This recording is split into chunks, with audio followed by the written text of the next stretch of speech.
Well, hello, everybody. Today, we're going to do some notes on the Civil War. We have already done a little bit of our own thinking on the Civil War. Like the other day, you played a general and you were trying to decide if you were from the North, how would you attack the South? As well as you teams that were from the South, how would you strategically attack the North? So today, we're actually going to see what strategies they did use or tried to use or thought about using. We're also going to look at the strengths and the weaknesses of both the North and the South, and a few little extra things in between. Remember that if you're watching this at home, you can skip ahead to whatever part of the notes you missed in class or you need for whatever reason. So let's begin. All right, first of all, let's give you some statistics. We have to point out the fact that the Civil War freed nearly 4 million people from slavery. Wow, what a difference that made. And if you think about how many lives that changed, it's incredible to think about. And to even think about Reconstruction afterwards.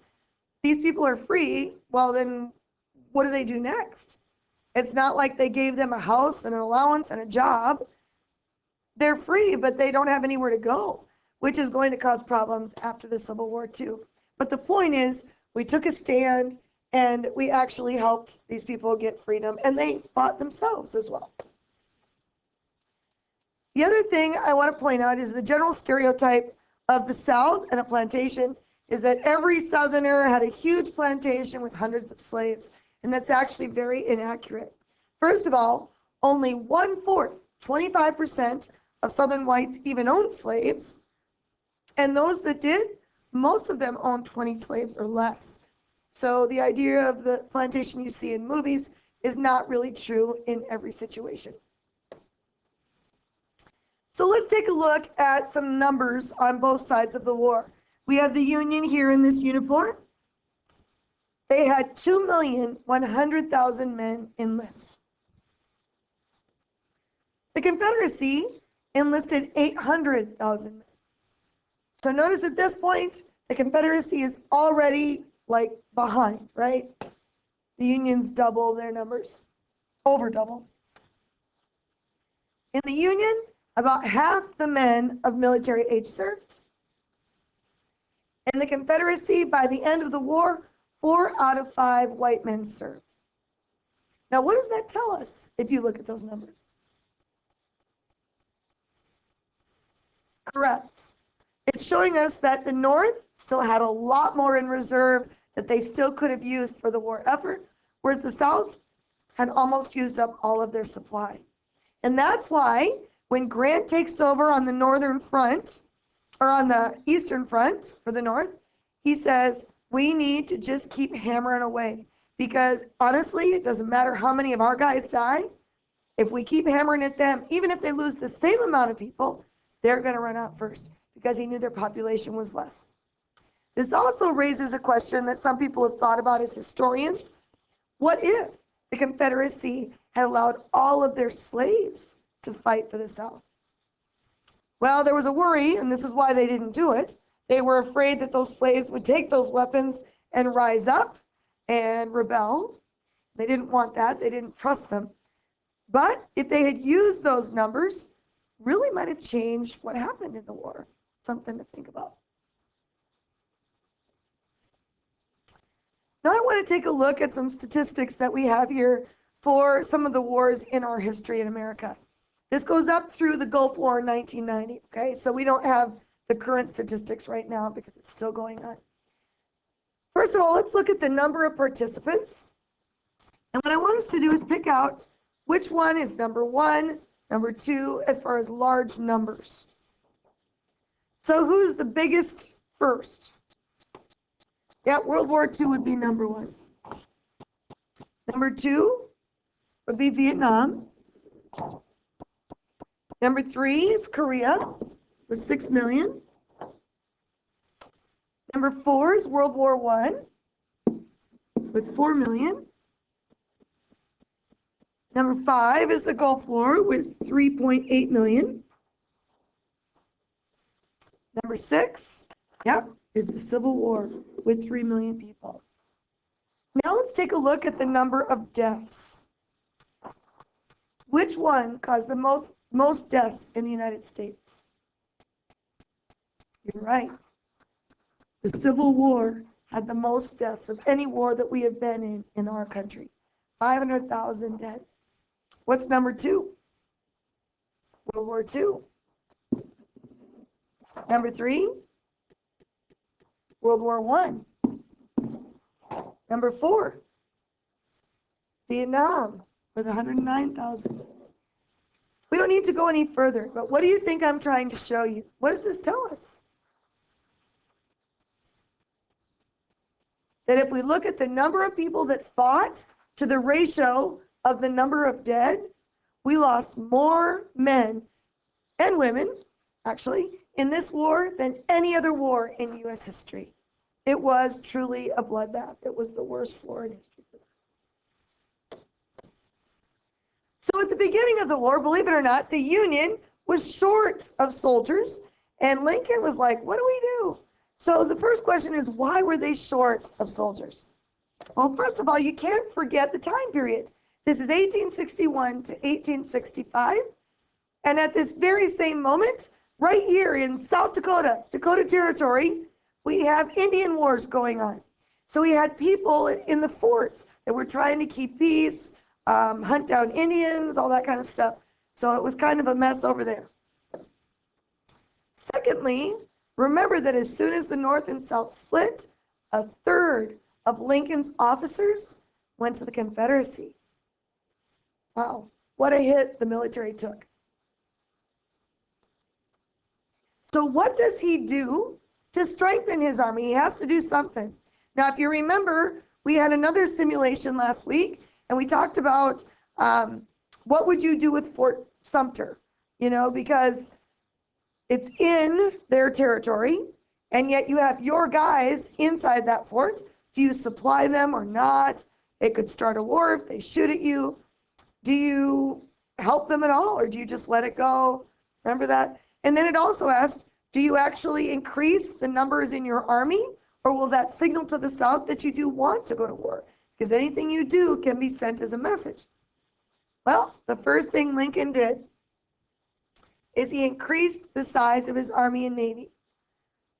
The president has to say how many he wants in the Army, Navy, Air Force, whatever nowadays. So he knew, number one, he had to immediately increase those numbers.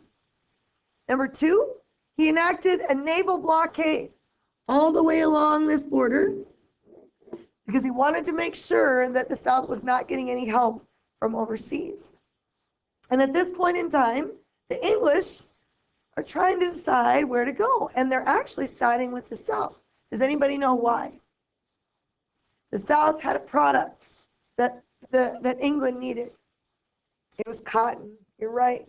And so they were really trying to see who they should side with, and there were boats coming in with weapons and cotton and all that kind of stuff, and they wanted to stop that. The third thing he did was very controversial. He enacted martial law in those border states. Now remember, we said when we did our map and we colored it, that all of these states basically were anti-slave, or they were split on slavery, right? So notice that the Confederate line is right here, but there are states up here that are still pro-slavery. So what he did is, instead of losing those states, because he knew he was going to, he sent in soldiers and said, you will not leave, and you will fight on our side. I want you to imagine what that would be like. Imagine that we have soldiers holding their guns at us in the streets of Brandon, telling us this is what you're going to do. You have no choice. Very controversial decision. We've only done this a couple of times in history. The only other time we did this was during the Civil Rights Movement in the 1950s, because things were getting out of hand in the South, and the Southern government did not want to give equality to blacks and whites, so the president stepped in with his own troops. So he enacts martial law. Now, if you'll notice, these states, I got it all covered up over here. Remember that the capital is right over here. And those states were actually pro-slavery. So it's kind of important when you look at that. little pop trivia question for you. Speaking of, what state was created as a result of the Civil War? Who knows it? You are correct. It is Virginia. Virginia was split on the slavery issue, and so they were kind of segregated by area. So they created West Virginia and regular Virginia. And remember that Virginia was like the spearhead of the Southern movement. So the next question I have for you is, why in the world did the Confederacy choose Richmond, that you see right here, as a capital? Holy cow. I guess if I were them, I'd be hiding it way down here somewhere, maybe Raleigh, Fayetteville, where they couldn't get to me easily. I could hide my government. So why in the world would they choose Richmond, so close to Washington, D.C., so close to the Confederate line? Any ideas? All right, let's look. First of all, just some information for you. It is 108 miles between D.C. and Richmond. So think about that. That's what? About an hour and a half today by car? So think about somewhere you go right now from Brandon. That's an hour and a half away. The first reason is obviously they want a population center. And Richmond was a very large city, so you obviously want that. The second reason is, remember that Virginia is the spear of the sword. They're the ones kind of leading the Confederate attack. In fact, the Dixie flag, the flag that you see on the top of the General Lee and the Dukes of Hazzard, right? Well, that flag was actually not the Confederate flag. It is actually the flag of Virginia, their battle flag. But because Virginia led the charge, a lot of the other groups kind of took it on as their own. Plus, the Confederate flag looked so much like the Union flag at that time that people were getting confused. So they decided to use Virginia's battle flag. The other thing you have to remember is that during a war, those government officials from both sides are negotiating because they want to end the war. And remember what kind of transportation they're using. We don't have airplanes yet. All they had were wagons and trains. So they needed to be close enough for both governments to be able to discuss an end to the war. So they had to be close enough to do that. And the last reason you should know this about the South, I lived in Texas. If any of you have been there, they are proud of their Southern heritage. It's an in-your-face move. It is telling the North, we are here and we are here to stay and we are not afraid of you. So they wanted to show that they were proud and they were for permanent. This wasn't a flight of fancy. So let's take a look. What are the advantages for the South, especially at the beginning of the war? First of all, these Southern boys, they knew how to shoot and they knew how to ride, because the majority of the South is still rural. They're farmers or ranchers. And these guys, they know how to hunt. A lot of them ride horseback. So they're really, really good at those things, which gives them advantage for a city boy who's never shot a rifle before. Secondly, they had more talented officers on every level, from all the way up at General Lee, all the way down to Nathan Bedford Forrest, for example. They had very good leadership. And again, that has to do with your generals like General Lee, General Longstreet, Stonewall Jackson. Very, very good leaders. Of course, they had Robert E. Lee. Now, remember the letter we read at the beginning of class? Robert E. Lee was asked to lead the Union Army, and he said no. Do you remember why? Why did he say no? You're right.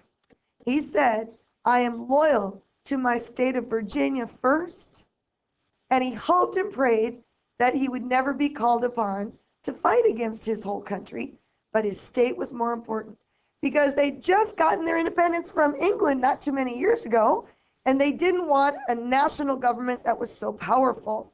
And so the South said states' rights are much more important. We don't want to be like England where we have a king. So he sided with the South. They also had an advantage because they had huge, huge territory. Even with the extra numbers of soldiers the North had, if they put every single man along that Confederate line, there would still be holes. There's no way they could cover it. Absolutely no way.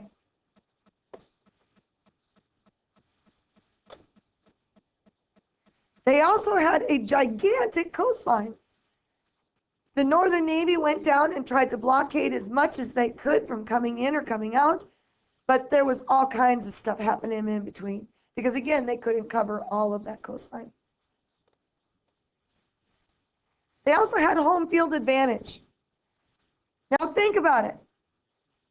Think about the different ways that you know how to get to a good friend's house or to get to Sioux Falls from your house.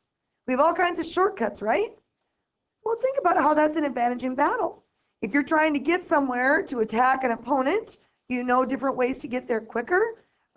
You know where rivers and lakes are, and they're reliant on that for water for their horses and for their people. You know where there are trees that you can hide in. So a home field advantage means a huge difference. The other thing that makes it helpful is remember that they are reliant on the people in the towns for supplies, for weapons, food, whatever. And they were more than willing to help out their own guys when it came to food. The other thing is that the North had to be offensive. Remember the South, when they started this, they didn't say, we're going to attack the North to change things. They said, we just want to leave. So honestly, they were hoping that the North would just say, okay, go ahead, split and make your own country. So really, they could have sat back in their territory and not done a thing unless the North invades. And that's what had to happen. The Northern Army, the Union Army invaded the South, and they had to keep attacking. And I will tell you that regardless of whether you win a battle or lose a battle, the offense tends to lose more guys, especially at first, because they're attacking, especially in the form that they use to fight. What are the Northern advantages? They had 6 times as many factories to make all of their weapons, to make anything that they need. They had 70% of the nation's railroad tracks. And remember, we talked about the differences earlier in the North and South. The railroads in the North were for people to transport to different places. The South was mostly for product, for like cotton. They also had, oh gosh, I would say 90% of the country's banks and financial resources. So a lot of the money was up north. They had more than double the population. Talked about that. They actually had a navy. The South had like 1 shipyard, and the Navy was just prevalent up in the North. So the South started building shipyards. By the time they got the shipyards done, the war was over. So they really didn't have a Navy per se. The North also had Abraham Lincoln. And Lincoln was determined. He said that this country cannot survive half slave, half free. With him at the helm, there's no way they were going to let the South secede and leave our country. He said we must be united. He was a very strong leader, and he knew what he needed to do. We also had an established government in the North. Does anybody know where the Southern government met at the beginning of the war? A hotel. Can you imagine? Yeah, I'm going to go watch Congress in room 101 right now, you know. And I'll tell you what, our judges, Supreme Court judges, they're in 106. Go check it out. We obviously had a government that had been set up and was ready to go. So let's start out talking about Civil War hospitals a little bit. If you look at this picture, what do you notice about this surgery that we would not see today? Yeah, number one, it's outdoors and they're exposed to air. What's a concern about that? Right, we can get germs and get infection in the wound when it's out in the air like this. What about the guys doing surgery? What do you notice? Yeah, they're not wearing aprons or gloves or masks or anything like that. So all of those germs are all around this guy. And you'll notice he is going to cut this guy's leg off in front of everybody. Can't even imagine. They basically kind of tied him down, gave him a little bit of painkiller if they had it, and they started to saw. And unfortunately, they didn't understand the things that we do about bacteria. So I would take and cut this guy's arm off over here, and then I'd wipe the knife on my pants, and then go to the next table and wipe this, or cut this guy's leg off, wipe it on my pants, cut this guy's hand off over here. In fact, in a diary that I read by a doctor, he was watching this guy's wound, and he said, laudable pus seen. And he said that was a good thing. Well, what do we know about pus? Exactly, it means it's infected. They just didn't understand those things. In fact, the guys were almost more afraid of going to the hospital than they were going to battle, because they knew it was the place you were going to die. Now, if you were hit in an extremity, an arm, a leg, a foot, or a hand, it was automatic that you were probably going to lose that hand or arm. It wasn't worth it because they didn't understand infection, so eventually they were going to cut it off anyway. If you were hit in the gut or the head, you were told, accept it like a man and be ready to die. I have a great story for you from Sergeant Peterson. He didn't have time to tell you this the other day. So here's the story. There was this guy who was an assistant to a doctor up in the north. The war starts, so he goes and volunteers to support his side of the war. And he gets wounded, and he gets hit in the gut. And he goes to the hospital, and the doctor says what I told you. He said, son, you're going to die. Take it like a man. And he said, but sir, you know, I worked with a doctor up north, and I think we have a way that I could like live. You could save me. The doctor said, son, take it like a man. You're going to die. And he walked away. Well, this gentleman was not going to accept this. So he told his assistant, this nurse, he said, will you please go get me a big bowl of water, a turkey baster, a mirror, a bullet, some needle and thread, right? Oh, and an S-hook. An S-hook that looks like this, okay? So here we go. He gets all his supplies. He leans his head up so that he has a mirror. She's holding the mirror so that he can see his gut wound, right? He starts out, oh, and he got a scalpel too. He starts out by cutting his belly open. Oh, and by the way, he put the bullet between his teeth to bite down because it was so painful, of course. And then he takes that and he spreads open the cavity. So he's got that open wound. So imagine that it's kind of like this now, right? You got your heart and your stuff, and there's your intestines, right? Okay. So now what does he do? He takes his intestines with an S-hook, and he pulls them out and sets them on top of his belly, because he's got to be able to get into the cavity and figure out where he's been hit, which is obviously painful in itself. Then he takes a turkey baster because he's been hit in the intestine. Well, what's in your intestine? Basically poop, right? It's going down to the exit area. So he's got poop that's in his body cavity. So he takes that turkey baster, fills it with water, and washes his own body cavity out with water until it's all cleaned out. Then he takes and he looks his intestine, inch by inch until he finds where he's been hit. And he sees that intestine's been nicked and he's got to sew it back up. Well, here's the deal. If you've never sewn intestines, if you've ever looked at like skin on wieners, like hot dogs, it's like sewing the skin on the outside of those. Okay, so it's very touchy. And he knew that if he had any kind of puckering, he would get an infection and die, because the poop in his intestine would gather in that pucker and he would get an infection. So he very, very carefully takes that needle and thread and stitches up his wound. When he's done with that, he takes all of his intestines, put them back in his body, sewed up his stomach, and then passed out from the pain. And would you believe he actually lived to tell the tale, believe it or not? True story. There's some great stories about the Civil War. That's why I love it so much. So if you'll take a look at our thing up here, I've been drawing on our area. The number of men who died of disease was 2 times the number killed in battle. And that's why they were so afraid to go to that hospital. Now I want to take a look at how people died in the Union, because I think it says something about what they were facing compared to today. So of the 360,000 Union soldiers that lost their lives, here are the causes. 310,000 died of battle or disease. Now remember I said 2 times as many died of disease, especially in the hospitals, than battle. So how many would that be out of 300,000 then, basically? Yeah, this would be 200,000. This would be 100,000. Oops.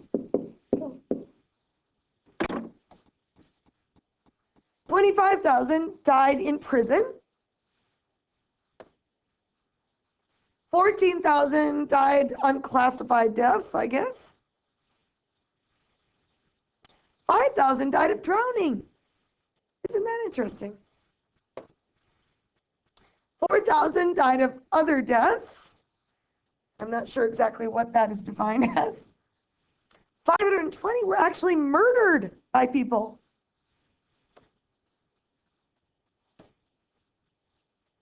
400 died of suicide. 300 died of sunstroke. Now remember the uniform that we saw in Sergeant Peterson? What was it made of? That's made of wool. And imagine our hottest, most humid day in South Dakota, and then take it times 10 down in Alabama, for example. And imagine fighting in Virginia or Alabama or wherever. And imagine how hot you would be. Yeah, they got sunstroke a lot. 267 died of military executions.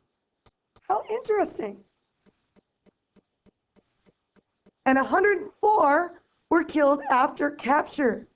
This 104 includes places like the Fort Pillow Massacre. Nathan Bedford Forrest was not a real lover of African Americans.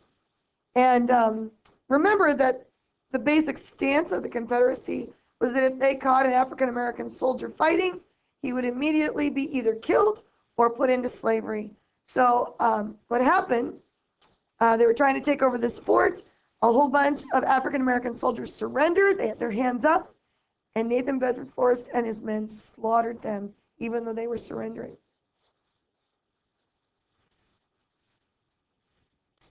64 were actually executed by the enemy. Now, an example of that might be if they thought you were a traitor for some reason, or if you were captured and you had personal effects of someone from the other side, you could be shot for that or executed because it was showing that you were messing with the dead body of one of their soldiers. So you never took your own little trinkets from them because you didn't want to get caught with it. Now I want to talk a little bit about military executions and what they did. So let's say Anthony up here decided that he was going to run in battle. Well, sure enough, his town folks saw that he ran in battle and they caught him. So they bring him in here while everybody is lined up watching. They bring him up in front, hands tied behind. They bring him up and say, okay, you're going to dig your own grave. So they let him untie his hands. He digs his own grave. And they tie him up again and have him stand in front of the hole. And then they bring in a row of a few guys with their guns. And they're going to shoot him. Now, typically, they would only put 1 bullet in the guns. That way, you would always say, well, mine was the one that didn't have a bullet in it, so I didn't actually kill him. Because these are his own people, remember. Okay? And they would say, ready, aim, fire. And he would fall down in the hole. And pretty soon he would check himself and realize, wait a minute, I don't have any bullet holes. Now, if you were a young guy, or this was your first time running away, or the first runner of the group, they would say, this is your only warning. The next time it will be for real. Don't you ever show your heels in battle again. And then the next time they would actually put a bullet in the gun and they would shoot him. So you didn't run in battle. And remember, if you ran, you could never go home because you're fighting with your buddies and your relatives from home in Brandon, South Dakota right here, and you'd be so ashamed you could never go home after that. So let's take a look at strategies. You told us how you would attack the South or the North. Let's take a look at what the North actually did for the South. It is called the Anaconda Plan. Now, what's an anaconda? It is a snake, you're right. And how does it kill its prey? It squeezes its prey, which is really good because it'll be easy to remember this for your test. Yep, it is a snake that squeezes the life out of the South. There are 3 parts to the Anaconda Plan. They said, number 1, we need to blockade at sea. So they've got ships out here, pushing inward, making sure that nothing is getting in and out by boat. The second thing they're doing is they're trying to take over the Mississippi River that you see right here. Number 1, it's a very important waterway for weapons, for transportation for soldiers. Plus, once they take Vicksburg right about here, they can split it in half and they can move this direction. And they're going to push them all the way to the coast to crush them. This is mainly done by Grant, General Grant in the West, and then also General Farragut, Admiral Farragut, I should say. He's a Navy guy. He took and won a lot of battles here along this river. The third part is from the top down. They're attacking Virginia from right above, and this is where, man, oh man, they're trying to take on Lee, but Lee is holding his ground, and they just keep pushing and pushing and pushing. And that's the Anaconda Plan. Now, there's a 4th step to the north, but it is not part of the Anaconda Plan. It's separate. And this is Sherman's March to the sea. Once they had taken the Mississippi, then we needed to push to the coastline.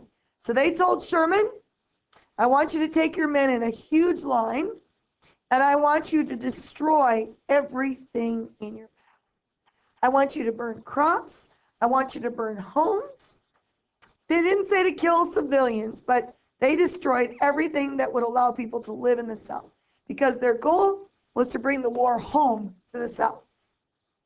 So that Miss Susie over here would write a letter home, or write a letter to her husband who's fighting over on the east and say, we need you to come home.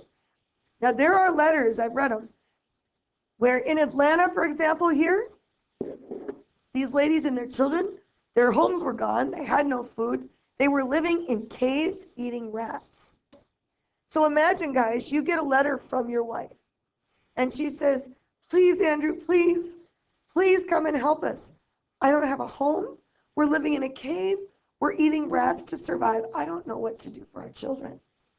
Well, all of a sudden, that battle over there in Virginia isn't so important when your kids and your wife are dying over there. So they saw a lot of desertions after this particular attack. Very controversial, though, because remember, rules of war say you don't attack civilians. Now, like I said, he didn't kill civilians, but he killed the way that they survived. So they were dying because they didn't have supplies. And he went from Atlanta, took 4 waves, basically, see that?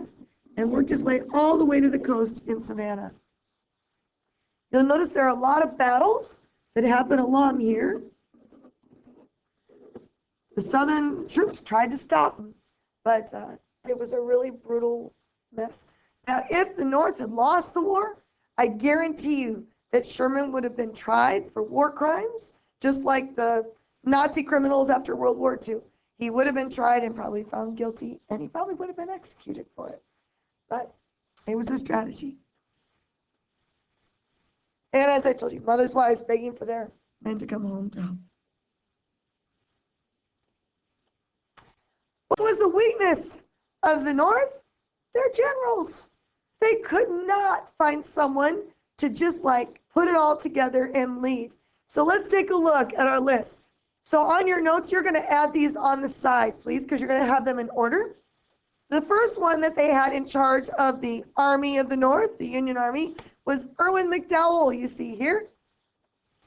Well, he's leading the Army of Virginia, but he has never led troops in battle before. He's a total rookie. He has no idea what he's doing. Well, they go to their very first major battle, which is at Bull Run here, and he loses. And the nation is in shock. Most people, actually, there were people that went and had a picnic during the battle to watch it because they figured that the war would be over after this battle, that the Confederacy, the guys would run tail, and it would be over. Well, the South actually won the battle.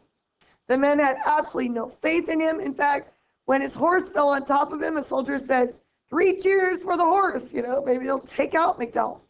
So he gets fired. Then they bring in George McClellan. Now, McClellan was a pompous guy, very arrogant, and he thought he was awesome, and he knew it. But Lincoln said, you know what? I'll hold McClellan's horse. If he can win the war, I'll do whatever it takes. And he would even say stuff about Lincoln in public that would get him in trouble.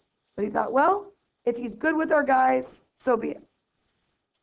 Well, he ends up getting in trouble as well because he goes into battle, and this was Antietam, and things were so bloody. It was the bloodiest day in American history, by the way, that both sides, both he and Lee, look at the battlefield, they see how many are dead, and they just said, we're done.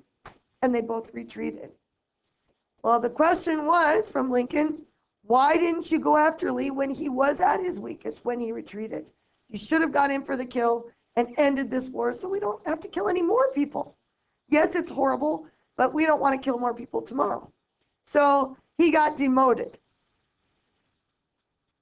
The third guy is Ambrose Burnside. Now, if you look at his picture here, can you think of anything that might be named after him, perchance? Yes, sideburns are named after Ambrose Burnside. Well, again, he doesn't go in for the kill. He has one of the most horrible losses in the Civil War for the Union at Fredericksburg. Now, let me paint a quick picture for you. Fredericksburg, imagine a huge hill, and the Union guys are at the bottom of the hill, and they have to go up that hill, and it is completely open ground. And at the top of the hill, the Confederates are sitting behind a stone or a brick wall. So not only are they at the top of the hill, which is an advantage, but they actually can hide behind cover.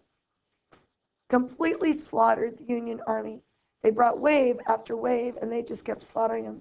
In fact, when the North wins at Gettysburg, you'll see the guys chanting, Fredericksburg, Fredericksburg, to kind of get revenge for what happened there. Well, he actually started by offering to resign after that loss, but Lincoln said no, because at this point he's already gone through 3.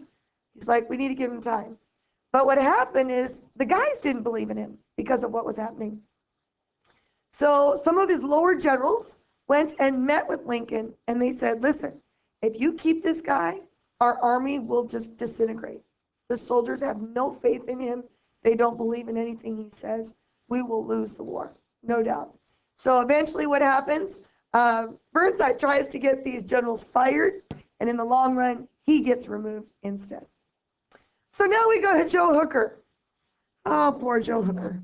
Joe Hooker was a drunk, and was drunk during most battles, believe it or not. In fact, it was said that his headquarters was a brothel and a bar room. What is a brothel? Yeah, it's a whorehouse, place where you go get hookers. So he slept around and he was a drinker. He also had a major loss at Chancellorsville. No one can take on Lee and beat him. So he gets in an argument at headquarters, and he impulsively says, fine, I resign then. And he thought they would say, no, come on back. But they said, okay, go. Again, the guys had no faith in him either.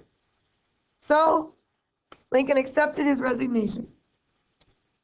So we go to George Meade. Now, George Meade was actually a pretty big general. In fact, he's the one that's going to be successful at Gettysburg under Grant. But at this point, again, he doesn't go in for the kill. They're in this major, major battle. He didn't go in for the kill, so he gets fired. And then he looks at this guy named Ulysses S. Grant, who is not even on the Eastern Front by the Capitol. He's out west, over in Tennessee and areas like that. And this guy is kicking butt. He is winning every single battle that he has almost. He's doing really good. So he brings Ulysses S. Grant over, and he said, I want you to take out Lee. We need to end this war now. And he does. He does it controversially, though, because remember I said he knew that they were short on numbers. So it didn't matter how many of his own guys died, as long as the other side lost that many, eventually they'd win the war because they would run out of other guys coming in. So that was his goal.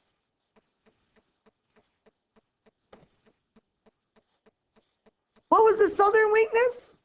They had great leaders. Lee was a great leader, but they couldn't decide on a strategy as to how to attack the North. There were actually 5 of them. I'm not putting them in time period order because I put them this way so it's easy to remember. So let's take a look at these here, and you'll need to know these. All right, first one is called Davis Strategy 1, named after who? Yes, Jefferson Davis, President of the Confederacy, right? Old Jeffy D. This theory said, let's defend the borders. Just put our guys along the border of the Confederate line. But the problem was, like we said, if the North couldn't cover that border with all their men, the South sure as heck couldn't because they were half the number. There's no way. There were too many gaps. So that didn't work. Davis Strategy 2 was called the offensive defensive. Interesting idea because they knew that they didn't have the same amount of numbers. So here's what they did. They said, we will meet the enemy where they arrive. So let's say they hear there's a big fight coming in Richmond. They would take the train, bring all their soldiers over to Richmond and fight there. And then when they heard there was a fight in Atlanta, they'd move them over there by train and fight there. Well, it's a great idea. The problem was, number one, remember the South Railroad was not developed. In fact, it was mostly for cotton, and they didn't have enough of it, so they couldn't get there fast enough. So by the time they got there, the Union would have already taken the city. So that didn't work. Davis Strategy 3 was actually never used, but it was discussed at the end of the war, and that is very simple: guerrilla warfare, hit and run. If you look at Vietnam and how in the world a little country like Vietnam kind of tried to hold their own against a big power like America, it's because of this strategy. When you're outnumbered, you don't go head to head in a line and let people just shoot you. You hide behind a tree, and then you retreat and hide somewhere else. Then you hit someone else, and then you retreat. It's harder to kill your enemy. Now, they thought that if they could do this long enough, that eventually the North would just get tired of the fight because it would take so long to kill off enough people, and they would finally just say, just go. Be your own country. I don't care. Some historians think it would have worked, actually. But the problem was, number one, this is still a time where you fight with honor. And the honorable thing to do was to march shoulder to shoulder into battle. Plus, our weapons weren't real great. So if I were shooting at you and I, it would be very difficult for me to hit you unless you were really close to me. So that was also a problem. However, I will tell you, there was some guerrilla warfare in the Civil War. People like the James brothers, you know, Jesse James from the Old West, he and his brothers would do guerrilla tactics behind enemy lines. They would go in and take out bridges, take out supply lines, anything like that that they could, railroads, and it actually was working really well. There were numerous groups that did this. Believe it or not, Lincoln had to assign a third of his men back there to protect the supply lines because the guerrillas were hitting all those areas. The fourth strategy is Robert E. Lee's strategy. And if you know anything about Lee, he is all about offense, offense, offense. Thinks a lot like Napoleon. Be aggressive. His goal was to have a big attack, a huge victory, because he knew that if he could get a really big win, that eventually the Northern people would say, fine, you know what, we're not getting anywhere, just let them go. Just let them go, we're done with this. And you'll notice in any war we've been in, The longer it goes on, the more people are crying for it to be over because they want their boys home. They want their dads, their husbands home. Makes sense. The problem is he never got a big win. Boy, did he try. Never got it. He loses a third of his men at Antietam, a bloodiest day in American history, and he also lost another third of his men at Gettysburg. Never gets the big win.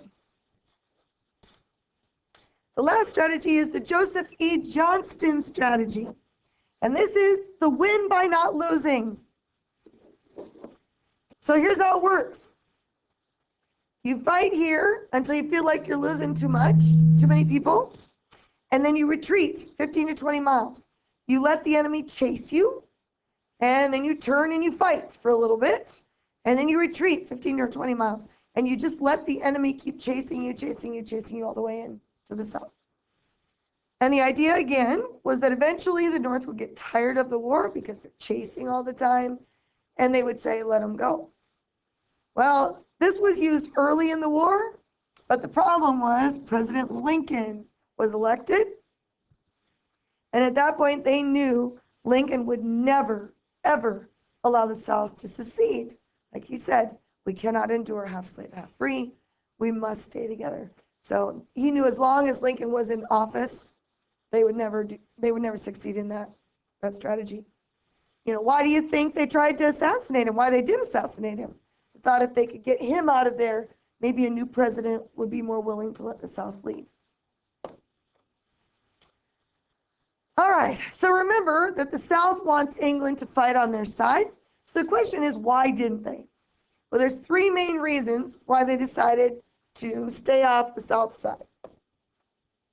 Number one, the English watched the outcome of the Battle of Antietam. Remember I told you this was the bloodiest day in American history? It really was a tie. If you look at the number of deaths, it was a draw. But because they both retreat and they see that Lee withdraws, the North did too, but they see Lee not going in for the kill, they immediately think, well, they're not a strong enough army and we don't want to side with them. So that was a big decision. Number two, remember England was reliant on their cotton trade? Well, they found another place to get cotton. So now they're getting it from India and Egypt. The third reason you have to remember is that England was morally on the North side from the beginning because they had outlawed slavery way before we did. It took us a lot longer to do that. So from a moral standpoint, they agreed with the North. They were anti-slavery. And so they decided it's not worth it to side with the South. All right, we have a couple of diagrams, and you're going to actually be labeling these on your test. So let's kind of walk through what's going on. We talked about this before. Remember that these officers all were educated together at what college or what place? West Point, right? And at West Point, they're studying the greatest generals of all time. And up to this point, the greatest generalist in particular that they enamored was Napoleon. So understand that they are all studying the same stuff, and they all kind of were taught the same thing. Well, if you look back at Napoleon's strategy, here's how he fought. Here's your enemy line here, right? These little boxes in the front line here, these are light artillery, or light cavalry, excuse me. Light cav. Light cav on the outside. Those are your cavalry with your horses. And then the green boxes are light artillery. These are your small cannons. The yellow are your infantry lines.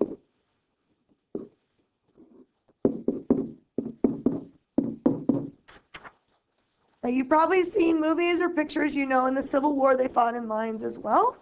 During Napoleon's day, this is how it looked. Would row 1 and row 2 please stand? Now I want you to move in so that you are shoulder to shoulder from one side to the other. You'll notice that you are a big, long single line in the front and a big, long single line in the second row, and you are only 2 people deep, right? That's how they fought. A huge long line, 2 people deep. We'll talk about some weaknesses there in a moment. But ultimately, his enemy also fought that way. The goal that you have in that kind of fighting is to break through the line so that you can hopefully separate and surround and either capture or kill the enemy. That's the goal, is to break through the line. Now in the back here, we have our heavy artillery, our big booming cannons.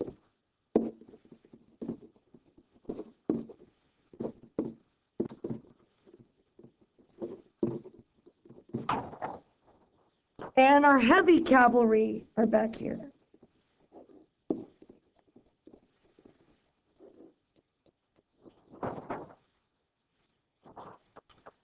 So that's how they lined up.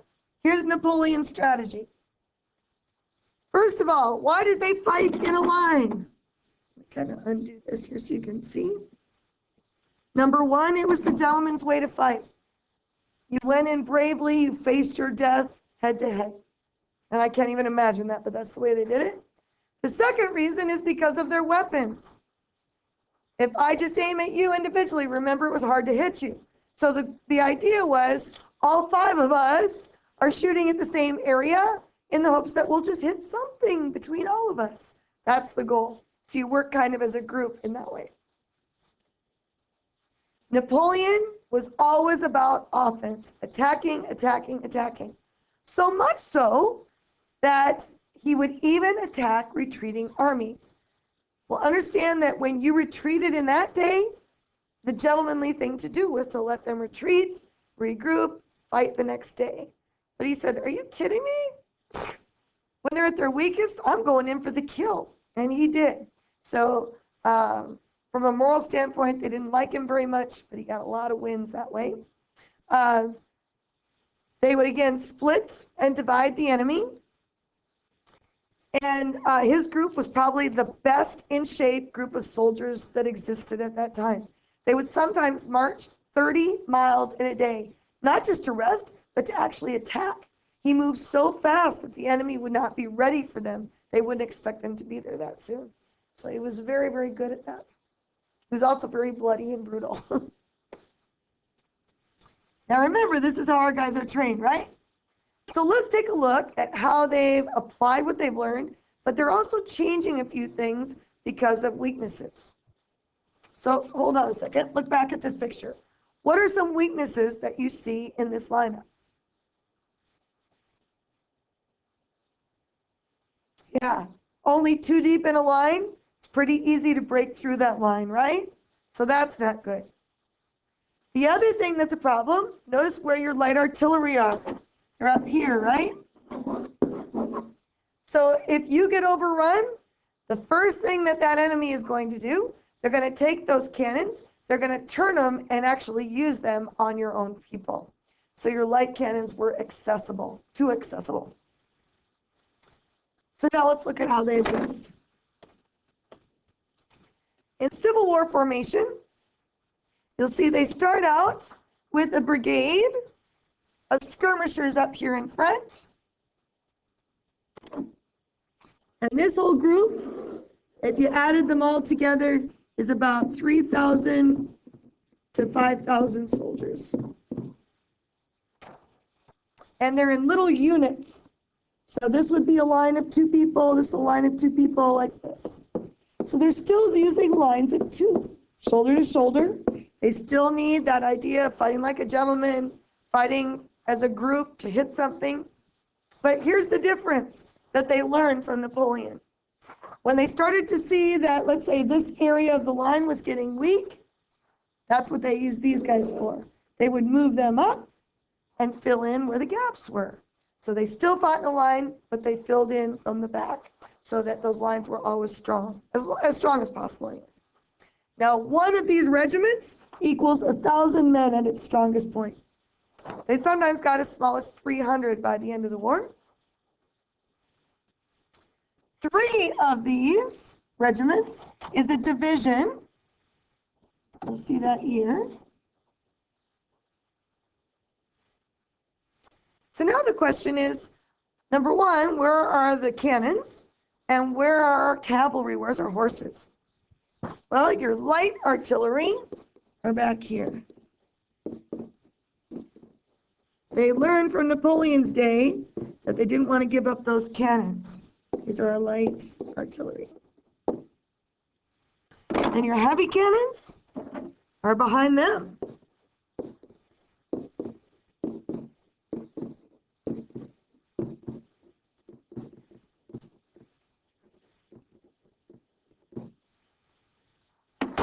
Our cavalry were used for a very different thing.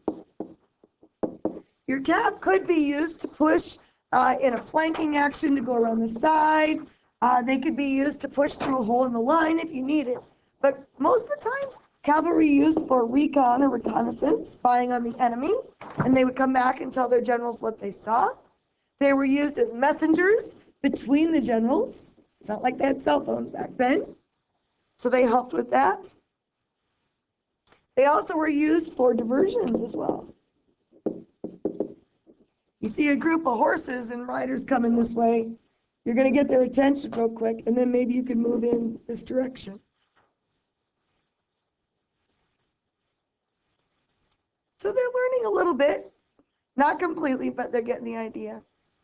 And of course, now our cannons are hopefully safe unless they get through all of these men. Now, as you read things in this unit, you're going to see diaries, things in movies. You're going to hear things like regiments, companies, whatever. But I don't think people always know what that means. So I'm going to give you a little cheat sheet so you know what we're talking about. First of all, when they say a company, like I was in company F, company C, whatever, that means that's 100 men at its full strength. And again, it got down to as little as 30 sometimes, depending on how many people died. But 100 men at full strength. A squad is an artillery group of 6 people, which are your cannons, right? So it's one cannon, and then there's 6 people. That is a squad. And as I hand this poster around here, you'll see the different cannons from the Civil War, and you'll see how many people it took to actually use it. Some of them had 6, some had more. And they each had their own role in shooting off the cannon. We'll see that in a video that's coming up later. A battery is 6 cannons and their crews. So if we say one cannon has 6 people, how many people is in a battery then? Right, 36 people.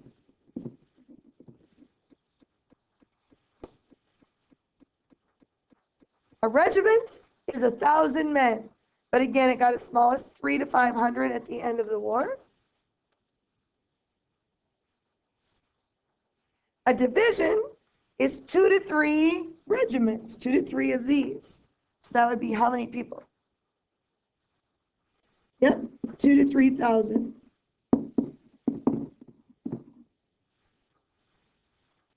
So notice that you probably have 10 companies in a regiment. Just pointing that out. A brigade is 3 to 5 regiments. So we're a little bit bigger here. So that's 3,000 to 5,000. So depending on how many guys you had, depended on which term you typically used, a division or a brigade.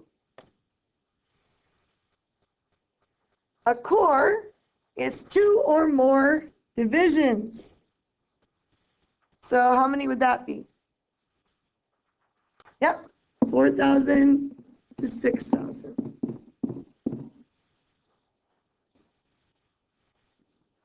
An army is considered 2 or more corps. So that would be a total of 8,000 to 12,000 men.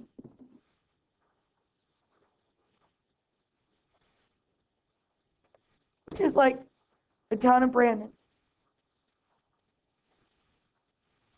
Now, a standard Union Army Corps had this in it. Now, this wouldn't be true in the Confederacy always, but a Union Army Corps contained 45 regiments, so 45,000 men,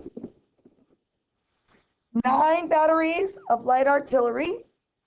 So 9 times 6 cannons would be 54 cannon. And then let's see, be 9 times 36. That'd be the number of people. And then the cavalry was totally separate in the Civil War.